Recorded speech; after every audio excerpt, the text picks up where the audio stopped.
Hey everybody, how's it going?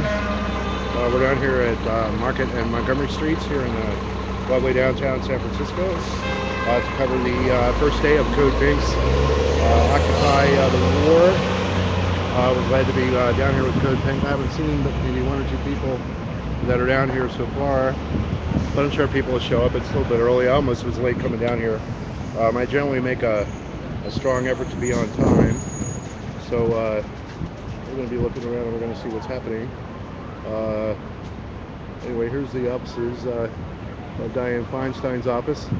I did call down here a little bit earlier in the day to voice my opposition to the war in Syria, and you have somebody that answers the phone for about 5 seconds, and the moment you say opposition, click, you go straight to voicemail.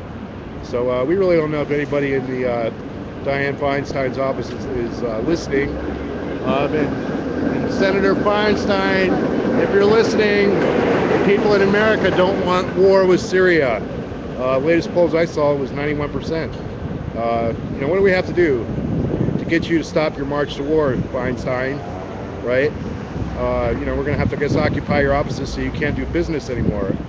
And then I guess you'll just call out your federal thugs to come down there and beat us up. I'm surprised I don't see more federal police down here providing security. Anyway, personally, I'm mad as hell. I'm getting extremely tired. I've been tired for the last 20, 30, 40, 50 years of the government lying to us about their stupid fucking wars. And every time that they have a war, the only people that seem to win are the arms dealers and the banks. So what up with that? Especially since our tax money goes to pay for these atrocities. And as far as Secretary of State John Kerry, you're the biggest bullshitter that ever lived. I had a chance to watch some of the tapes from the Vietnam War, and it was obvious that you've taken a complete 180-degree turn, especially considering since the United States has openly used chemical warfare, and not just once, but a dozen times at least. The times the United States has used chemical war on other people in other countries, even people here in the United States, is just too numerous to mention. For instance, just about all the tear gas that was used in Turkey, which they were using today again in Turkey, was manufactured by an American company and sold through the auspices of the United States government.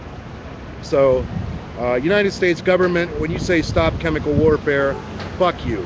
Because you're not stopping chemical warfare, you're only furthering its use.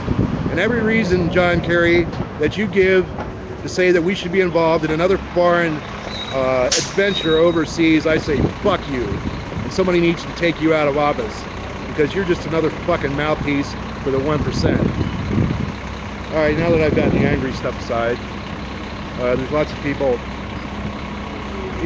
getting back to that again, I just can't help being angry, because we all know the majority of the people that are going to be killed in this new misadventure here in the Middle East, it's going to be children and innocent people, innocent civilians. And it's not like there's already enough killing and enough dying that's going on right now.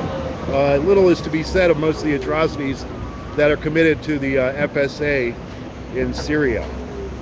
So pretty much it's pretty clear that both sides are involved in genocide, and so how can you support one side over the other?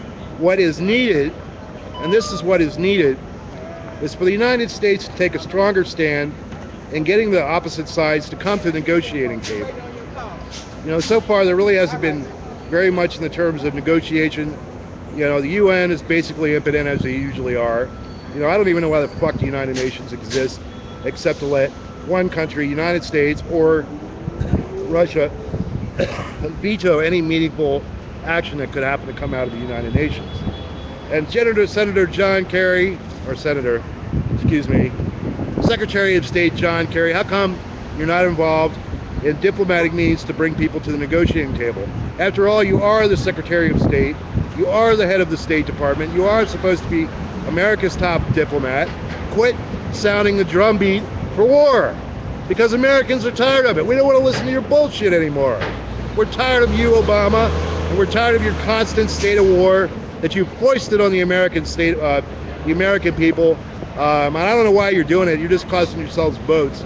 And your legacy in history for somebody who won the Nobel Peace Prize is going to be one of war and suffering. So you have no legacy, right? And you're going to retire, and you're going to be just like George Bush. You won't be able to leave the country because other countries are going to declare you a war criminal, and you will not be able to leave the United States, which pretty much I think that's good. I wish the American people would get it together and call for a court to try you, Obama, for all the war crimes that you've committed while you're in office, right? And continuous war crimes that you're going to continue to do until you end up dying. So I have no love for you, Obama. I think you're one of the worst presidents that we ever had. You might be smart and everything, but so far everything you've done, you've gone against every campaign promise that you've made while you were running for president. So anybody who's a liar like you are, there's nothing that I will not believe that you will say. Or I should say believe. Anyway, I'm just really frustrated. I'm really upset because every time we turn around, the United States is involved for war. You know, if we were half as active in taking care of the people here in the United States, right, well then we'd be doing something, right? But meanwhile, millions of people are homeless, millions of people go hungry every night, billions of people go hungry at night around the world. But yet we can spend another $1 trillion on the Defense Department, but not one extra dime to give out more food stamps to people that are going hungry. You know, all we have now in this country basically is corporate welfare, right? Because these fucking corporations don't pay a dime in taxes. Yeah, they're the ones that most benefit from our tax dollars being spent on things like the infrastructure and other items that are necessary. And basically all it does is to support scumbag corporations like McKesson, which is a company that is involved, I'm pretty sure, actually they are involved in making chemical munitions for the war machine. So here we go, right in the middle of San Francisco, in the heart of the financial district, and where Dianne Feinstein's offices are located, in the heart of a company that manufactures chemical weapons for use in killing people. So that's where Dianne Feinstein's loyalties lie.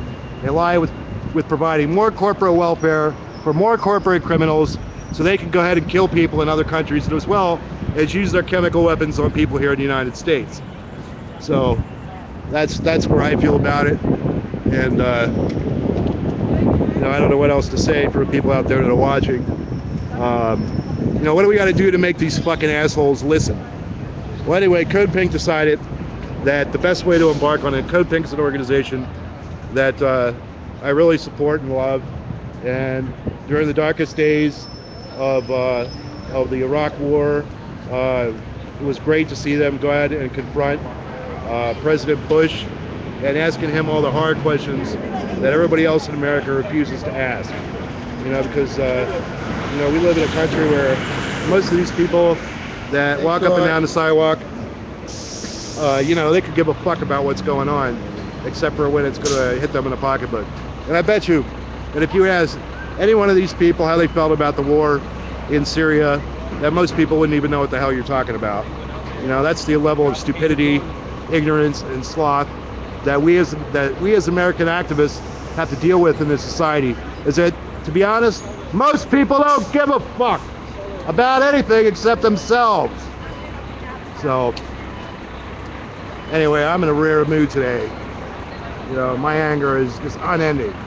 You know, and I don't do this because I'm angry because I hate. I do this out of anger because I love. And I love children, and I love people to lead normal lives and to be able to do so in peace. So I'm out here again today live streaming for that very reason. You know, maybe we can wake up some of these stupid American people to what their government is doing, and maybe they'll do something about it instead of going home and watching TV.